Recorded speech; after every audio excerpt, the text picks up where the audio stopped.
जो अमेंडमेंट की ये क्या दर्शाती है कि आप पूरी तरह से शराब माफियाओं के हाथों बिक गए और आप शिक्षा की बात सिर्फ अपने ढाल बनाने के लिए करते रहे।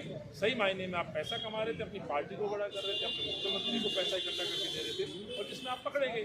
उस चोरी में जितने ही लोग थे उतने ही बीजेपी भी भागीदार।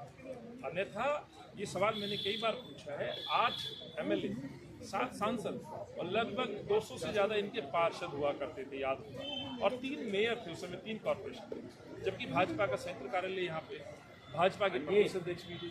किसी एक व्यक्ति ने एक लाइन की कंप्लेंट इनके खिलाफ नहीं की। तो ये पूरा साजिश है। और हम लोग गए, हरदीपुरी से मिले, कमिश्नर साहब से मिले, हमने खूब कंप्लेंट की, हमने विजिलेंस में भी कंप्लेंट की और उसका नतीजा रहा कि चोरी पकड़ी गई।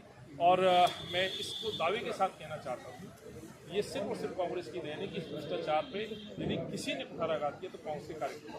आपने शिक्षा की बात की, करना चाहूँगी कांग्रेस पार्टी देखा गया संसद के दोनों सत्रों में जिस तरीके से संविधान को लेकर हंगामा हुआ, अब आम आदमी पार्टी ने जो अम्बेडकर और स्कॉलरशिप का ऐलान कर दिया, उसको किस तरीके से?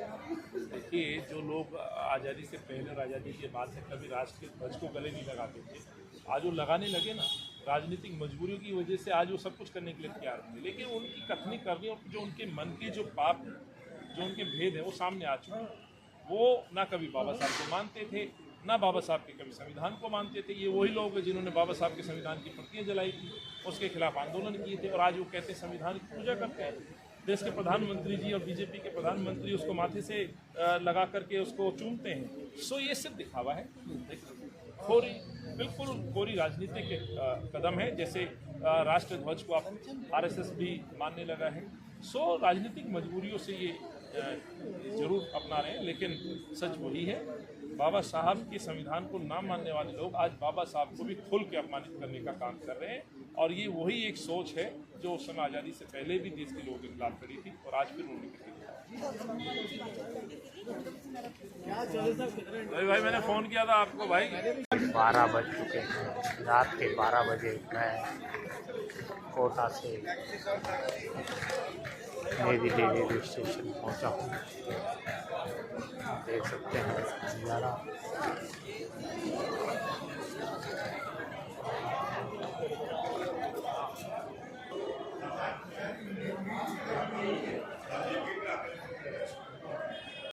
आप जी का गुरुद्वारा नई दिल्ली में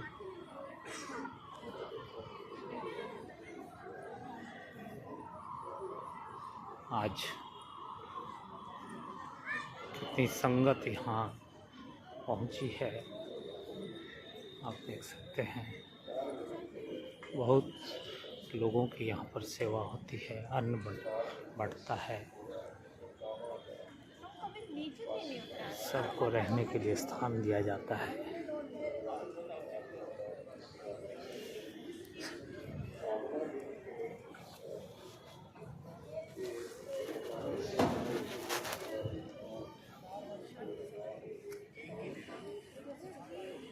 देख सकते निशान साहब